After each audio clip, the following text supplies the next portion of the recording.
And welcome back, sports fans. Sean Palmer over here. Seth Kamens is now over there. Okay, I got to go. I'll talk to you later. Okay, Carl? All right, he's got to go. Well, I'm not sure if he's got to go or he's coming. I'm here. At the background. Where are you? It looks like you're in a mansion.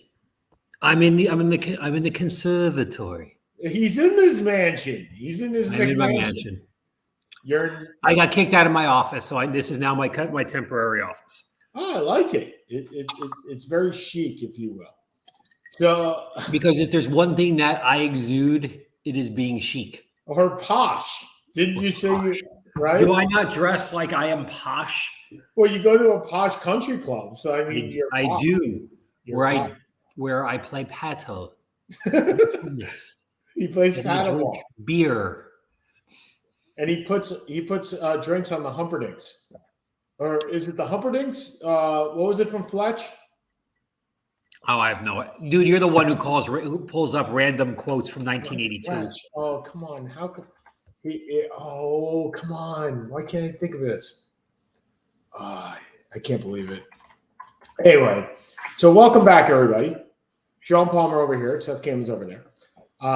Seth and Sean Sports. We have a Giants are going to the next round. It's the Underhills, by the way.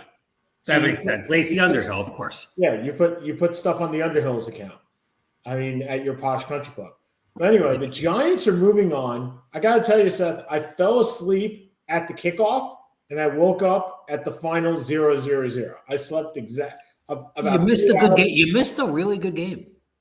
Most of the games were really good, so it's not. I mean, I think the only game that really wasn't all that well. I didn't watch the Dallas game on Monday night. I was at Dallas was awful. I was at the Syracuse game, Dallas game was unwatchable. And truth be told, after the first quarter, so was the San Fran game. Yeah, because that was a blowout. No, not the first quarter. No, I said after the first quarter. No, it was 23-17 in the third. Seattle was driving, and that's when Geno fumbled. Yeah. Well, Debo proved his mettle again. And, does this mean we have to keep him now? You still have to think about it. Look, he's put himself back in the thought process, hasn't he? I mean, somehow Tyler Algier ran for 1,000 yards this year. What did we get him at, $1? No, we got him at 36 in the free agency market. Oh, so forget that. 23. So it's really Brian Robinson or Deebo Samuel. Like that's our pick at this point.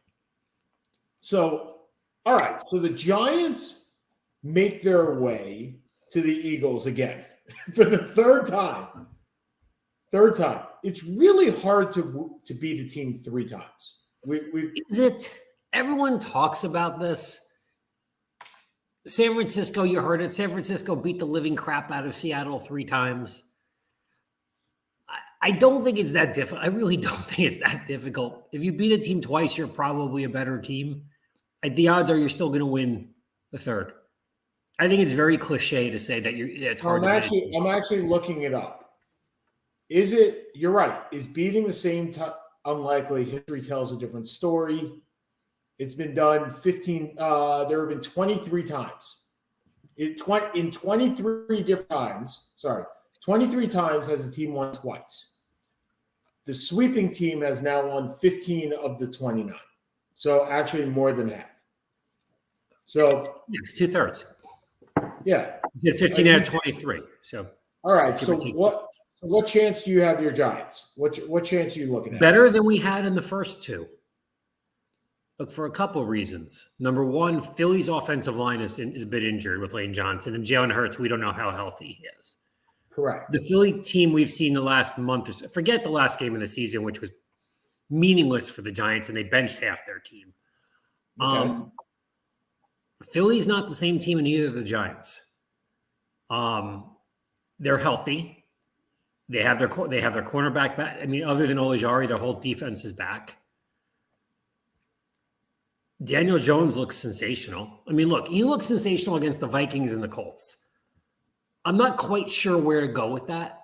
I mean, I've been a bigger Jones advocate than most people going into this year, just because I thought he had crap. I had no idea what he had because he had nothing surrounding him. Fair enough.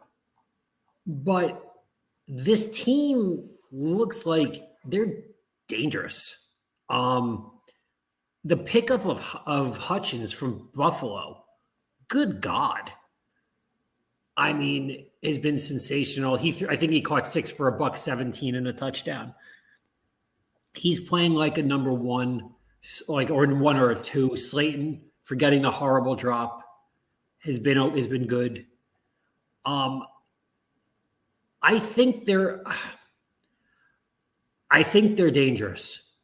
So I think they are dangerous. Okay, I'm going to play a little devil's advocate here because looking at what I'm seeing in the stats. And look, stats are not everything. I get that. In the last 6 games, Daniel Jones has thrown for 300 yards 3 times. Sorry, 1, 2, 3, 4, 5, 6, 7, 8 games. He's thrown for 300 yards 3 times. That's all he's thrown for over the season. Sorry, 3 times, 300 yards. Over the last 8 games, he's thrown for 220. The high, other than those 300-yard games, is 228. So he's thrown for 341 against Detroit, 228 against Dallas, 200 against Washington, 169 against Philly, 160 against Washington, 334 against Minnesota. But everybody throws 334 against Minnesota. Then 177 versus Indy, where he only threw 24 times, granted. And then 301 against Minnesota again. So, I mean, he has not – I get what you're saying is that you are a bigger Daniel Jones fan than most, but against good defenses, he has not thrown very much. He also has no talent around him. I'm not saying that. I'm not saying this is his fault, Seth. Right. No, I get that. Look, from a talent perspective, this is not much of a matchup. No. Philly's a much more talented team. Yes. But this is not the Philly of the first 11 games of the season either. Fair enough, but is the defense the Philly of the first 11 games of the season? I'm not talking offense. They lit up 40 points to Dallas 2 weeks ago. 3 weeks ago. In a game that didn't matter. Mattered to them. They needed to get the 1 seed. Dallas was week 16. Right. That game did matter. Yep. And you're right. I'm not saying that 16 points they led up to the Giants' third string team. That doesn't mean anything to me. Sure. And I'm not comparing the Giants' offense to Dallas's offense. Although if you ask me who my preferable running back between Tony Pollard and Saquon, you can certainly make an argument for Saquon. I agree. And they gave up. You want to say who's had a better year, Daniel Jones or Dak Prescott? You can make an argument for Jones. I'm not saying you can make the argument. And their rushing attack is susceptible. Yes. The rushing defense is susceptible. 135 yards to the Giants in week 18, 112 yards to the Bears in week 15, 253 yards to the Giants in week 14, 363 yards to the Packers in week 12. They did not let up 363 rushing yards. Oh, I'm sorry. I'm going the other way. That's their offense. Sorry. They've given up 120 yards the last five games on the ground. Right, which is well below average. And look, the Barkley has been very, very good. Daniel Jones ran for 70 yards. This is not a team, the question is, can the Giants control the clock? They controlled the clock against Minnesota. They were long, plodding drives. And Jones, I think, was 24 of 30, but I think 4 of the 30, or 24 of 35, I think 5 of them were throwaways and 3 of them were drops. I think he had 1 bad pass. And look, you're playing against the best corners in the league. Right. And that's Slay and Bradbury. Yeah, agreed. So the question is, can you get Barkley in one-on-one plays against the linebacker coming out of the backfield? Yep. That's where your advantage is. Look, do I think they should be about a touchdown underdog. That is my feeling. But this is a much more comfortable feeling than it was 5 weeks ago, when I thought they were going to make the back into the playoffs and were going to get their asses handed to them. The defense, and look, We also don't know how healthy Jalen is. Miles Sanders doesn't scare anybody. And you have nice receivers in Devontae Smith and AJ Brown, but the strength of the Giants has been their defensive line. Surprise, surprise. It's always been their strength. Yep. And with Lane Johnson not being overly healthy and the Eagles, would it be the biggest upset of the weekend? No. Would it be a genuine surprise? Would it be a surprise? Yeah. Look, the biggest upset. How many times have I written off this damn Giants team this year? Look, you've written them off the whole year. Yeah. So at a certain point, as a Giants fan, you kind of just got to say, well, every time I've doubted, they've given me a reason not to. So, like, did I think they were going to win last week? I told you this. I didn't. I thought they were a very live underdog, but I didn't think they were going to win. And it's kind of how I feel now. I don't think they're going to win. Do I think they're a live underdog? Yeah, I do. Because I think this team is very, very confident. And if you watch them play, they play like a team that has a lot of continuity. I think it would be the second biggest upset. I think Jacksonville beating Kansas City would be stunning. Oh, yeah. And that sets up, look, if Kansas City wins and Buffalo wins, then I'll be going to the AFC Championship game. Why not? Because why not, right? Worst case scenario, I buy the tickets and I sell them for a lot more. I mean, tickets go on sale tomorrow. So, tickets go on sale Friday. Which, again, why are we having this game in Atlanta? But that's a whole different ballgame. Right. So, I mean, look, twist my arm, I would say Philly 30-24. I think it's a good game. I think the Giants keep it close. I hope it's a good game. I hope all four of these games are good games. I really do. Look, we had no expectation that any of these games were going to be interesting. We thought this was the worst wild card weekend we ever saw coming in. Correct. And the games were ludicrous. But, excuse me, I mean, as you said, 4 of the 6 games were pretty good. Especially, look, I was in Miami, and I went into that. I watched the game at a bar, and the funny thing was the Buffalo Bill fans. Right, you called me. Yeah, they never worried. They were smiling the entire time. Even when they were down, they were smiling. They kind of figured that this game was theirs anyway, regardless of what was happening. But kudos to Skylar Thompson. Look, he played pretty well. Kudos to the entire team. But at the end of the day, Buffalo just had more talent. I mean, and playoff Gabriel Davis showed up as opposed to regular season Gabriel Davis, who everybody picked in their fantasy league, figuring it was playoff Gabriel Davis, right? I mean, it's like playoff Robert Ory as opposed to regular season Robert Ory. Look, what are we looking at on the AFC side? There's 4 matchups. 2 of them are absolutely sensational at the end of the day. Yeah, Buffalo-Cincy is sensational. I think Cincy wins. I do. Well, that kills my Atlanta game, so thanks. Sorry, can't have everything for you. But look, I think that's a toss-up. I just haven't liked how Buffalo's played the last few weeks. No, that's true. But and part of that, I'm sure, is stemming from what happened. I mean, could be. There's a lot there. And then, but he's now visiting the facility every day. Yeah. So you can't. Yeah, he's visiting the facility, so that's no longer, not that it's not in play, but at this point, is it still in play? No. I think it's actually more of a destiny thing than it is anything else at this point, right?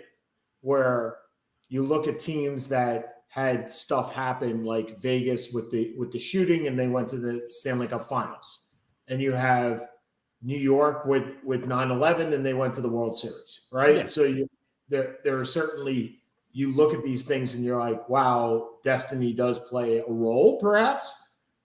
Look, if Buffalo plays the way that Buffalo plays last week, they're going to lose. Yes, but to be fair, if Cincy plays the way they did last week, they're going to lose. And who knows? Because Cincy was certainly nothing special. Right. No, agreed. Yeah, short of a 99-yard touchdown return by a 300-pound defensive lineman, which we see once in a decade. That game Hundley was pretty damn good other than that. And to be fair, John Madden was just smiling from above, right? I mean, he used to say, there's nothing better than watching a fat man run the field. So he would know. He would. He would. But, I mean, look, I think Kansas City blows out Jacksonville. I do. Jacksonville winning that game is about as incomprehensible as any win I can ever remember. Yeah, look, after the Chargers scored that last touchdown, I went to sleep. Yeah, this game's I was over. watching. I put on a movie with Carly, and I had it on my little computer because that's how marriage works. Is big screen is what she wants, and then I watch on my little thing, and then when she falls asleep, I go over, and I couldn't figure out for the life of me how the hell this game wasn't over. And I know Brandon Staley's going to keep his job, and I mean, I'll be honest, I'd love to see Sean Payton there, but you'd have too many problems. I think because the problem with this is an issue with anyone bringing in Payton anyway is how do you get around the Rooney Rule?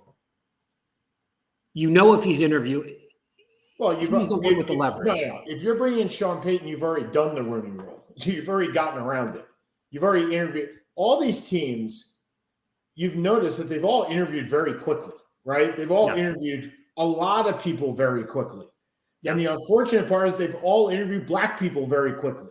Yeah. So they've gotten it out of the way. They've gotten it out of the way. Whether it's a sham or not is a different story. And Brian Flores, again, having something about that, right, in his lawsuit. And his lawsuit isn't, I didn't get a job. His lawsuit is about these interviews are absolute shams. And the question is this. If you're going to Houston, or let's look at there's two coaches out there. Well, now Harbaugh is not in the running anymore. By the way, that's going to be annoying till the end of the goddamn time. Every year we're going to have this. So will Sean Payton, right? No, I think Sean Payton's going to take a job this year. What I'm saying is Harbaugh, this is going to happen every year going forward until he takes a job in the NFL.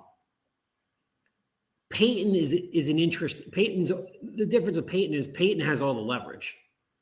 Payton can choose his job. Yep. For all intents and purposes. I mean, I don't know where he wants to go. I don't know if he's going to wait. If Dallas had lost on Monday night, would the job be open? Would the job be open in Big D? Was he waiting to see if Staley was going to be fired, which he's not going to be in Los Angeles? I mean, those are prime jobs. I'm not sure he wants to come back and coach the Cardinals. I don't know if that's worth it to him. No, I don't think the Cardinals' job is worth it to him at all. Right, we talked about this. Well, you saw they interviewed Flores, right? Yeah. So the Cardinals have interviewed, or they've requested an interview with Ejiro Rivera, the Broncos. That's the Denver defensive coordinator. Brian Flores, Vance Joseph, Sean Payton, Frank Reich, and D'Amico Ryans. Okay, well, four of them are minority candidates. Yes. Okay. The Falcons don't care, right? They're not in the Sean Payton situation. Falcons aren't looking for a coach. Oh, right. They're looking for a coordinator. Correct. Okay. So the Panthers have already completed. They interviewed Wilkes, Frank Reich, and Shane Steichen, and Steve Wilkes complied. Who was the first person? Jim Caldwell. Okay. Already complied, right? Denver, Jim Caldwell, already complied. Raheem Morris, already complied.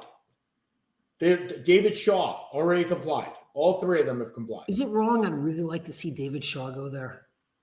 No. What? They've been trying to get David Shaw to the NFL for 12 years. Yep.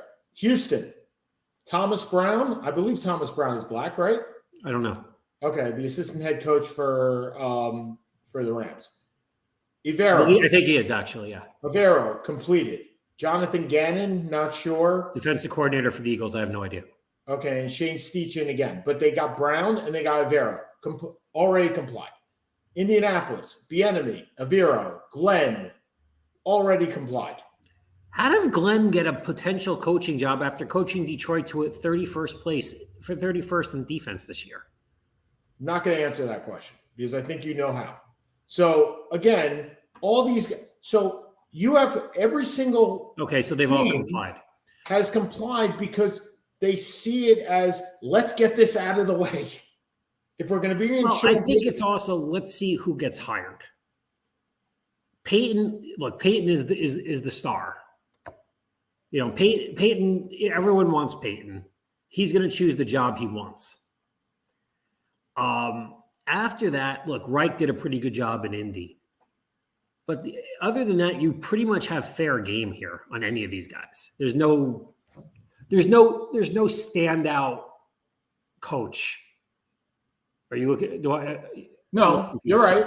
You're right. They're all, Raheem Morris did not do a bad job in Tampa and has been wonderful with the Rams. DeMeco Ryans, I would hire tomorrow as a head coach. I know they're the Giants, but also you have to remember a lot of the coordinators, like the Giants, I know Kafka's going to interview for 2 or 3 jobs. I know Martindale's going to interview. I know a lot of them, it's after Saturday or after Sunday. Yeah. Which is incredibly unfair, which is the whole Bieniemy issue, is why does Bieniemy really not have a job? A lot of it is because he has to interview because Kansas City goes so far every year. Well, he's already interviewed. But he's had one interview. But over the time, what happens though, how do you set up for an interview when in one, like you play a game on Saturday, you interview on Sunday, and then you have another game on Saturday for the conference championship? I agree. It's I think the way the coaching cycle works is brutal. And it is not fair to the people who have been successful, where their teams have been successful and go forward. Unless you have an unwritten deal to begin with. But that's I get what you're saying. I think these owners have an idea where they want to go from the beginning. Like I said, I think this is pretty much a sham. I don't think it is. I think it is in certain positions. I don't think it is in others. I certainly don't think Houston's been a sham. I mean, Houston's ridiculous. They have no idea what they want to do because the last 2 years they've fired a coach after 1 year. How the hell do they don't know what the hell they want to do because they have no continuity. I mean, the Giants want Dable. Well, once they brought in Sean, most likely they did. Who does Indy want? Well, look, I don't know what the hell Jim Irsay is doing. I don't know why he brought in Jeff Saturday. We talked about it 2 months ago. That to me is a kick in the face to anyone who works for Indianapolis. Yeah, but he's not going to keep the job. I don't know. Look, you're right. They probably have an idea, but you do have the opportunity to wow people from time to time. And not saying that's the way. Everybody's going to point to the Mike Tomlin, right? Yeah. Issue where he got the job and he wowed everybody. But these are the people that were interviewed for the Indy job or have been requested. Bieniemy, Avero, Aaron Glenn. Wait, who's Avero? Who's Avero? He's the defensive coordinator for the Broncos. Oh, okay. Avero. Aaron Glenn, Ben Johnson, who has already said he's staying with the Lions. He's staying with the Lions. Yeah, Mike Kafka, Wink Martindale, Raheem Morris, Jeff Saturday, Shane Steichen, who we just talked about is the Eagles offensive coordinator, and Bubba Ventrone, who is the Colts special teams coordinator. So they're interviewing 10 people for the job. 10. They've already interviewed 6. Plus That's freaking absurd. Plus the interim. Now understand 1, 2, 3, 4, 5, 6, 7, 8. The Texans have asked for 8. Broncos have asked for 3, 4, 5, 6, 7, 8. The Panthers 1, 2, 3, 4, 5, 6, 7, 8, 9, 10, 11, 12. My point is, Seth, because of the Rooney Rule, these are being forced. I'm not saying, look, they may or may not be a sham, right? They may or may not. But I'm not quite sure Jim Caldwell has a shot in Carolina. I'd be surprised if he got that job. I'd be shocked if he got that job, quite frankly. Gerard Mayo, excuse me. Mayo. Remember, some of these guys they interview for because they're like, okay, Gerard Mayo is the linebackers coach for the Patriots. Right? So you interview him and then you offer him the defensive coordinator job, right? Because you had an interview with him already and it's a promotion. So you have it. So some of these guys, Ken Dorsey is scheduled as the head coach for as well. Now, Dorsey may be a very good candidate given what he did with Buffalo and given what he did with Josh Allen and basically Brian Daboll's second hand, right? Daboll's second hand. But you may also be looking at moving these guys, right? You're not allowed. I don't think you can jump from coordinator to coordinator without permission from the other team. But if Avero is the Broncos defensive coordinator and the Broncos hire Sean Payton and Sean Payton doesn't want Avero now has a job, right? He's being interviewed. He's not sure he has a job after this year. He's not. I mean, you're Kellen Moore. I mean, Kellen Moore has been on everybody's radar forever. I mean, I still think he's going to stay in Dallas and he'll eventually get that job, but when Mike McCarthy slips up one day. But yeah, I think some of these are shams. I think some of them are legitimate interviews, but it's hard to know which ones are which. We're not the people who are going to know. No, nor do I want to guess, right? No. I don't want to think that way. And maybe I'm just naive. Do you think Brandon Staley should keep his job? Oh. Well, he's obviously keeping his job, but that's not what I asked. Good. I like Brandon Staley. I like him as a coach. I like the fact that he goes for fourth downs all the time. He's an interesting coach. No, I don't think he should keep his job. I think he is underachieved with that team. This year, I think he underachieved more last year than he did this year. Last year, he had a healthy team. This year, he didn't have a healthy team. Well, to be fair, he also played all the starters in Week 17, and Mike Williams got hurt. No, I'm saying even before that, right? Yeah, he was hurt a lot of the year. Keenan Allen was hurt a lot of the year. Derwin James was hurt a lot of the year. Yeah. Joey Bosa was hurt a lot of the year. I get it. I mean, you look at it, and you have to ask yourself, quite frankly, in my opinion, is Derwin James and Joey Bosa ever going to be healthy? Because they have not been healthy for a full year, period. Ever. Does it look like I have lights coming from my head? It does. You are a beacon of hope, my friend. You are coming down from the heavens. From the heavens, yes, sir. So, all right. So you obviously think that Kansas City is going to beat Jacksonville, right? Pretty handily. I agree. You have Cincy. I'll take Buffalo. As I said before, I think Buffalo makes the Super Bowl. I'll stick with them. Giants and Eagles, you say 7-point loss for the Giants? Give or take. I think I said Eagles 30-24. Okay, 6 point. Had to do the math. And then we have one more game, San Francisco against Dallas. I think this is going to be a blowout, dude. I really do. I think San Francisco is going to wipe them. I said it before. I think the defense in San Francisco is going to make it to the Super Bowl just with their defense. And Dallas has no defense, period. And Micah Parsons is hurt. Not off the field hurt, but hurt. That team is not very – and the surprising thing, which I didn't realize, is how many holding calls and pass interference and big plays Tavon Diggs has given up. He's not been great this year. No. So because he's your classic gamble corner. Yep. So when he was good, he was really, really – last year he was sensational because the gambles worked. This year they haven't. Right. I think San Fran wins by about 10-13. I don't think it's a blowout, but I think it's kind of one of those 27-23 games, 27-20 games late. And San Francisco scores a late touchdown, a late field goal to put them up by 10-15 and call it a day. I will tell you, it's still amazing that Dallas is America's team. I'm not sure, and they get the ratings that they do. I'm shocked by that. Every single time I see that team and maybe it's a tribute to Jerry Jones and what he does, but that team in that prime slot all the time, getting such a great rating on Monday night when the game was just terrible? Wait a second. First of all, first of all, the rating is because you have Dallas versus Tom Brady. So that's part of it. And the reason they get the Saturday night slot is because they played Monday, or they get the Sunday slot, excuse me, is because they're played Monday night. You're not going to play late one playoff game and then early the next playoff game. Right. And I mean, to football fans, Cincy Buffalo is a better game, I think. But to a casual fan, Dallas and San Francisco has a hell of a lot more panache to it. Yeah. Yeah. All you need is Deion Sanders on both teams, and you'll be fine. Prime time. All right. So moving on from there, by this time next week, we will have a Baseball Hall of Fame announcement. Can you sense the excitement in my voice?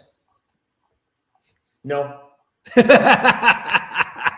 But where's the love, my friend? Where's the love? Well, let's go through it. It's baseball. I have to defer to you. Yeah. So I will run the players. You do that, and you give me why, because and I'll also tell you where. So Ryan Thiedo, he runs the Baseball Hall of Fame tracker. So certain voters make their votes public. So he has tracked all the public votes. So I will give you, so the percentage of ballots known is 41.9% right now, 158 public ballots. So I'll give you the percentage that these players are in on the public ballots, just to give you an idea. Generally, the public ballots rank a little higher than the private ones, that people that don't disclose, because they don't want people to know that they didn't vote for A, B, and C. So when I tell you 68% for somebody, figure it's running 5 to 7% lower overall. Okay, go ahead, Seth. Okay, so hold on, pulling it up here. That's annoying. Okay, so we start off Carlos Beltran. Carlos Beltran's the hardest one, right? I mean, do you as a player, is he a Hall of Famer? Probably.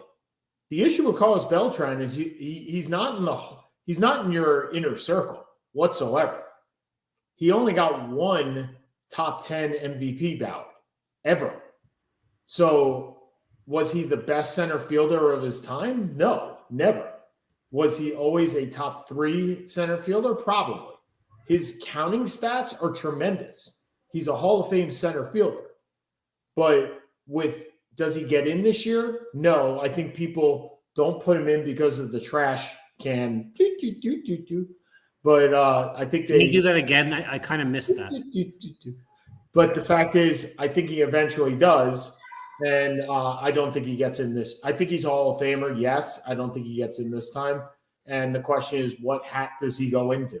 Does he go in with a Mets hat, or does he go in with a Royals hat? Or does he go in with an Astros hat? He does not go in with an Astros hat. There is zero chance of him going in with an Astros hat. Okay. Scott Rowland. By the way, he also had the greatest postseason ever.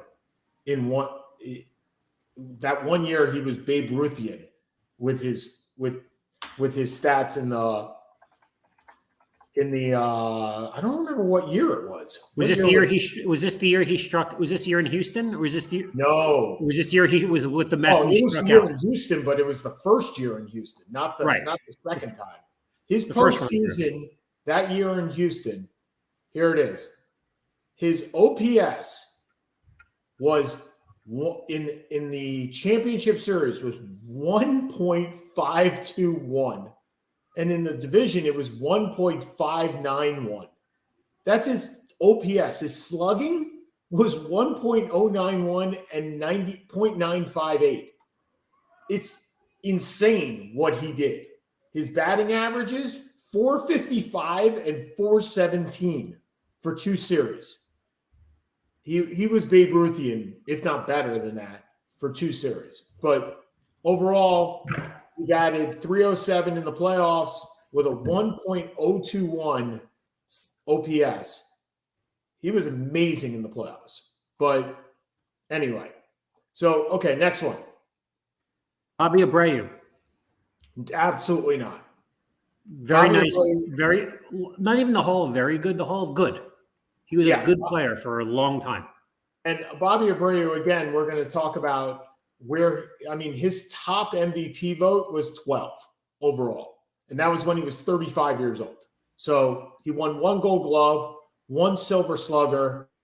He was 12, 14, 23rd. He's not even remotely close. Good counting stats again, but a compiler, if you will. Mark Burley. No. One great game does not make you a. Is he a senior vote kind of player, where he'll never get voted in by the media? So Burley won 214 games.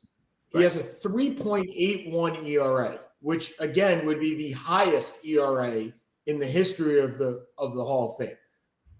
Because the highest right now is the other guy I don't think that belongs in the Hall of Fame, and that's Jack Morris. So we will not talk about Harold Baines. That's just a whole nother. But the comparisons to Mark Burley, Milt Pappas, and the only reason we know who Milt Pappas is, He was traded for Frank Robinson. very good. David Wells, Much better on baseball pre-1980 than I am. Yeah, but David Wells, Oral Hershiser, Bob Welch, John Lackey, Kevin Brown, who I actually believe is a Hall of Famer, and Catfish Hunter, who just did it in a different time. So all very nice, all border from good to very, very good pitchers. Yeah, he's got only one Hall of wins. Famer and not one who needed to be in the Hall of Fame. Well, the thing about Burley is, again, he doesn't have any of the stuff that gets him there. He only has one 19-win season. He's a 214 and 160. I mean, there's nothing there. Just throwing it out there. Okay. Todd Helton. Todd Helton's going to get into the Hall of Fame. Right, but should Todd Helton be it? It's not whether he's going to get in. Yes, first of all, Todd Helton right now is tracking at 79.5. He's right on the cusp of that inauguration. Todd Helton was the best first baseman in baseball for a good 4 to 5 year period. Todd Helton, once Larry Walker got in, Coors Field became something that you could go into. So I think Todd Helton's a Hall of Famer. I think he does. If he doesn't get in this year, he'll get in next year. I'm going to say Andrew Jones. Jones is the hardest one for me.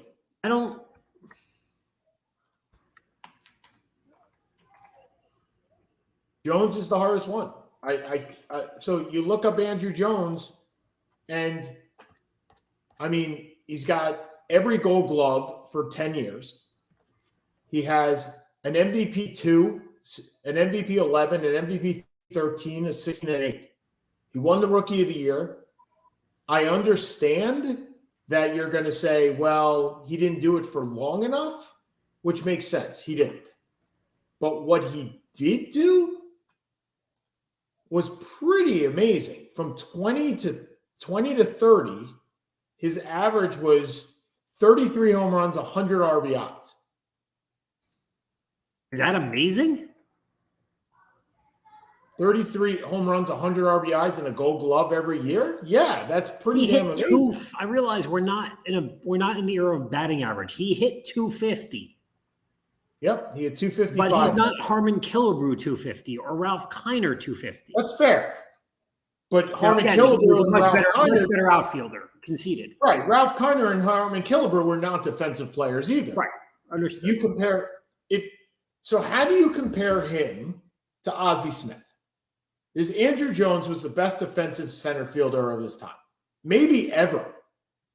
Him and Willie Mays are the two that come, and I never saw Willie Mays, but obviously Andrew Jones made the hard play look easy all the time. There was never a hard play for Andrew Jones, ever. So how do you reconcile him with Ozzie Smith? Is it that Ozzie Smith just played longer? Also played a bit of a compiler, but a base 300 hitter with nothing other than stolen bases realistically to supplement the 300. He was the best shortstop of the best defensive player at his position possibly ever, at a much more difficult position, at the most difficult defensive position to play. Would you be surprised that Ozzie Smith only hit 262? No. But again, I also wasn't an Ozzie Smith guy, so I thought it would be higher, to be fair. Maybe it was just he had a couple years at the 300 level. But he was also, he was immensely popular, which plays a part in it. That's true too. So the guys that I look at, and the issue with Andrew Jones is longevity, right? It absolutely is. Because you look at the defensive players that got into the Hall of Fame, and I see two of them as real comparables. Now, the thing is, they played about 5 to 7 years longer. So you got Ozzie and Brooks Robinson? You hit it. Brooks Robinson, 267 average. Brooks Robinson also won a World Series MVP. Again, This is off the top of my head, so I don't know. And he won an MVP. Yeah. Now, did he deserve that MVP? That's a whole different story. That's a different discussion point. Yep. What year did he win the MVP? What's that? What year did he win the MVP? Hold on, I think it was 60. He won the World Series MVP in 70 when they beat the Reds. Yeah, he won the MVP in 64. Okay, I mean, he had 118 RBIs. He batted 317. But to be fair, the next 2 years he finished MVP 3 and MVP 2. So I mean, right again, the thing with Brooks Robinson was, I always talk about, I don't like big Hall of Fames. I'm more of a small Hall of Fame guy. But I always say if someone is the best at their position in a league for a period of time, that warrants it to me. He was the best third baseman in baseball. Maybe you want to put on the National League side, you want to put Ken Boyer, fine. But he was the best American League third baseman for a relatively long period of time. Yep. So based upon that, say the same about Andrew Jones. Okay. I don't know if Andrew Jones is the same argument. Was Andrew Jones unanimously the best center fielder in baseball for a long period of time? I don't think so. No, he was the best defensive center fielder. But fine, but I'm encompassing everything. No, and I'm agreeing with you. Believe it or not, this is actually an agreement. I know it's hard for you sometimes. He's polling out at 68.1%. So unlikely for him to get in this year. Now, the thing about this year is that there are no slam dunks. No, there's nothing. So, that's why if there's going to be a year for leeway, it's this year. I think the most likely to go we haven't gotten to yet. Yes, to my favorites. Yep. Okay. Not one of your Jeff Kent. Not one of my favorites. No. Not anybody's favorite because Jeff Kent was not a likable person. However, Jeff Kent is pretty much the best offensive second baseman of his generation. Third baseman. Second baseman. Oh, Jeff Kent. I'm sorry. I was thinking of Scott Rowland. I'm sorry. Yes. No, you're right. My fault. So he is definitely underwhelming right now. And he's not getting the votes. Now, he won an MVP. He was the best second baseman of his era for a period of time. He was a good home run hit, phenomenal power hitter for his position. People just didn't like him. Yeah. I mean, there's really no ifs, ands, or buts about that. But yeah, I mean, I think he gets underrepresented. I think Jeff Kent is one of those guys right now. He's polling at 48.8. I think eventually he does get in by the veterans. He's one of those guys that the sports writers might not like him, but I think the player, the history will look fondly upon Jeff Kent. Okay. I'm going to skip Manny and A-Rod because they're not going to get in. Good idea. Agreed? Yeah. Oh, I don't think they'll ever get it. All right, so let's go to your boy. Well, you got two of them, right? I mean, you got three guys that I really like, and I think they're getting underappreciated. But my boy Scott Rowland. That's where I was going next. Yeah, Scott Rowland, look, for those that do follow the show or don't follow the show, I perpetually have a guy, right? You got a man crush. We started with Tim Raines. No, we started with Burt Blyleven. I think we started with Burt Blyleven, and then we went to Tim Raines. Then we went to Tim Raines. And then from Tim Raines, we went to Scott Rowland. That's right. I am truly of the belief that there are certain players that are undervalued. And I think over time you come to understand that they were overvalued, but it just takes they're not great. They're not inner circle, Seth. These guys, none of those three guys are inner circle MVPs. I will certainly grant you that. They're not top 10 of their position of all time. They're just not. But they are. Well, there's not that many third basemen in the Hall of Fame. Well, and that's part of what I was getting at. But they are top 10. They are on the fringes and certainly of the position at the time that they play. You show me a better third baseman, a full-on better offensive and defensive third baseman at the time that Scott Rowland played. And please do not put A-Rod in that category because I don't think there is one. If you're not going to put A-Rod in that category, why are we not putting A-Rod in that category? Because A-Rod's not – he doesn't qualify under this. If he's in that category, he's in the Hall of Fame. Okay. Then is he criminally underrated because he played with teams? He played with a Philly who was not great during that period. And then he played in St. Louis, which, while has a great fan base, it's Midwest America. Yes, 100%. And ignored on the coasts. 100%. He is criminally underrated. So the comparisons to him are Matt Holliday, Paul O'Neill, Sean Green, Bobby Bonilla, Ron Santo. Santo made the Hall of Fame, but was a borderline Hall of Famer at best. The other four are not.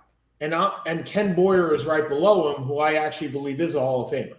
So the point is, but if you put Matt Holliday, Paul O'Neill, or Sean Green at third base, do they become a Gold Glove third baseman? Does Paul O'Neill? When you're doing, isn't the typical comparison by position? These are similar batters. These are not similar. These are similar batters. These are not. Okay. There's nothing fielding in here. No, so Scott Rowland was an 8-time, 9-time, 10-time Gold Glove. Right. That's what I'm saying. So if you put Matt Holliday with his stats and you put him at third base and make him a Gold Glove third baseman, he's a Hall of Famer. It's that simple to me. If you put Sean Green, you put Bobby Bonilla, you put Paul O'Neill at third base. The hammering Hebrew? They are Hall of Famers.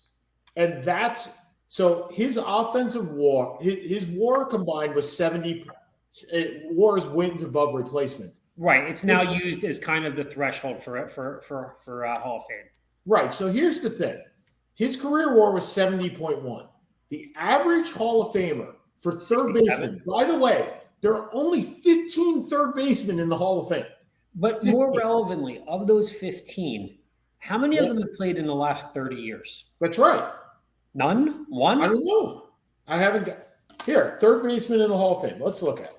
I mean, just going through my head. Pie trainer. Schmidt, Brett, Boggs, Chipper Jones. That's it. Okay. Schmidt retired Schmidt and Brett haven't played in 30 years. Boggs hasn't played in 20 years. Yep. So Chipper Jones is the most recent. Okay. Yep. Everyone else is before that, correct? Yep. So when was the – wait a second. So Boggs retired, give or take, 97. There hasn't been an American League third baseman in 25 years? Who would it be? I don't know. I'm thinking off the top of my head. So these are the third basemen in the Hall of Fame. Home Run Baker, Wade Boggs, Brett Collins, George Kell, Chipper Jones, Judy Johnson, Ray Dandridge. By the way, Ray Dandridge never played in the major leagues. No, he was a Negro League player, yeah. Freddie Lindstrom, Eddie Matthews, Paul Molitor, who they have as a third baseman. He's a right. DH. Yeah. Brooks Robinson, Deacon White, Pie Trainer, Mike Schmidt, Ron Santo, and Judd Wilson. That's it. That's your third base. There are 26 shortstops. There are 17 third basemen. There are 20 second basemen, and there are 26 first basemen. There are more catchers in the Hall of Fame at 19. Third base is perpetually underrated and totally, yeah. So he's tracking around 80%, so it's looking good for him. And it's been the consensus was if there was someone who's going to get in, it was going to be him. Yep. And then you get to Billy Wagner. Well, before we get to Billy Wagner, I have one other question. Yep. If he gets in, who becomes your man crush? I haven't gotten to there yet. Okay. I'll figure it out. All right. Sheffield's tracking at 65%. I love look. The only He had thing the best, other than Griffey, he had one of just about the best, the prettiest swing you'll ever see. Sheffield was the best offensive player of his time. Yes, he was it was him and Manny Ramirez were the two biggest offensive threats at that period. He was also the biggest ass of his time. I mean, right? I mean, he moved around from team to team. Yeah, but I mean, to me, Sheffield doesn't get in because of Balco, and that's the only reason he doesn't get it. Because offensively, the man was a beast. Probably like I said, the best hitter of his generation. And the problem is he was also the worst fielder of his generation. So I think he lost half of his WAR due to fielding. So his WAR totally was 60.5. His fielding WAR, Lois, look at this. Do I have fielding WAR? They have separate fielding WAR? They generally do. So the amount of runs, it's not fielding WAR, it's the amount of runs you basically give up. Like, so he gives up RTOT, total zone fielding runs above average. So either above or below average. Minus 180. Right. Exactly. So his that's not going to get you anywhere. All right, and they do have fielding WAR. I just don't know where it is here. Oh, here it is. Defensive WAR. His defensive WAR was minus 27.7. His offensive WAR was 80.7. 80.7 gets you into the Hall of Fame. I'm not sure 60 gets you into the Hall of Fame. All right, last but not least, Billy Wagner. Wagner should get in.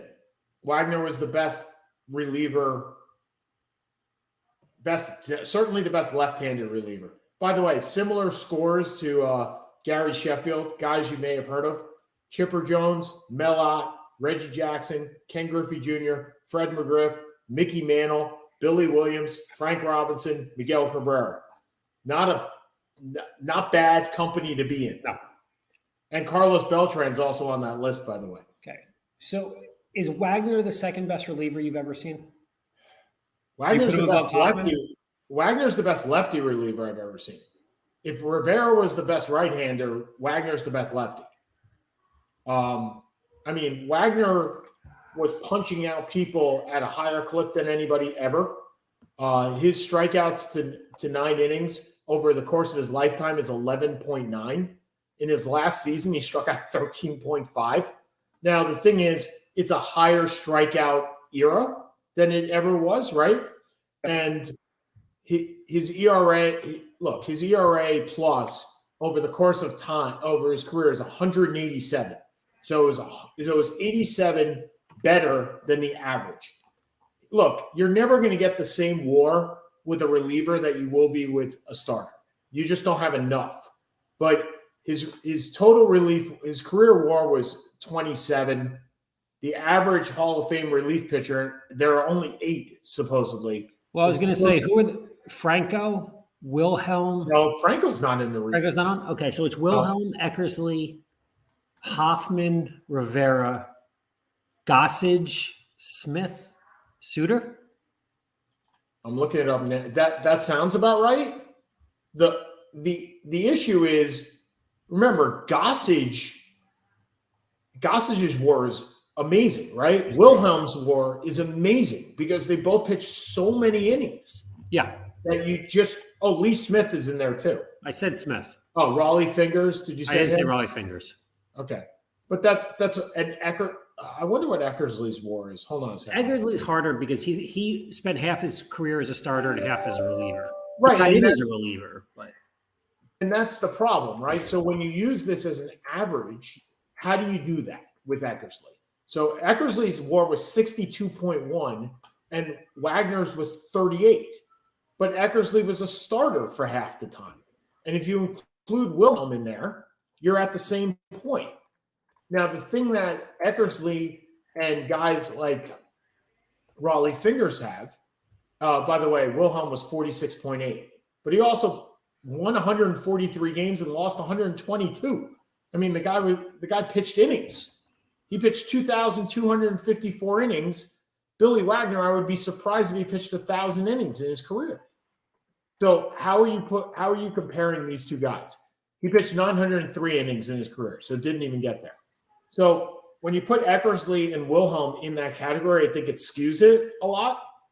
And the role of reliever has certainly changed. So I think you compare Rivera, Hoffman, and Wagner in a certain bucket compared to the Lee Smiths, the Bruce Sutters, it's era-based. And so my guess is you would take Wagner over Hoffman. Oh, absolutely. Absolutely. And if I wanted a strikeout, just a strikeout, I might take him over Rivera. Just a strikeout. Not for an inning. Understood. But if I needed one guy and I needed a strikeout, I'd take him over him. But we'll see next week. Look, I think that the people that get in, I think Roland and Helton get in. I think Wagner falls very, very short, like very, very close, and makes it for next year. Who's next? Is there anyone big next year coming in? 2024 Hall of Fame. Hold on. Let me see. I don't remember. Here we go. 2024 new guys.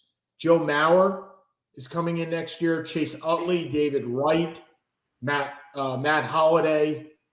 No, nobody I see is a huge person getting in there. Francisco Rodriguez. Oh, he's on the Francisco K Rod's already on here. He's running this year.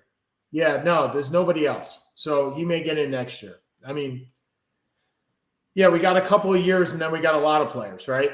And then we got the Yachties and we got the Pujols, and we'll get to that in 3 or 4 years. I don't really have anything for the last 5 minutes. Do you this week? I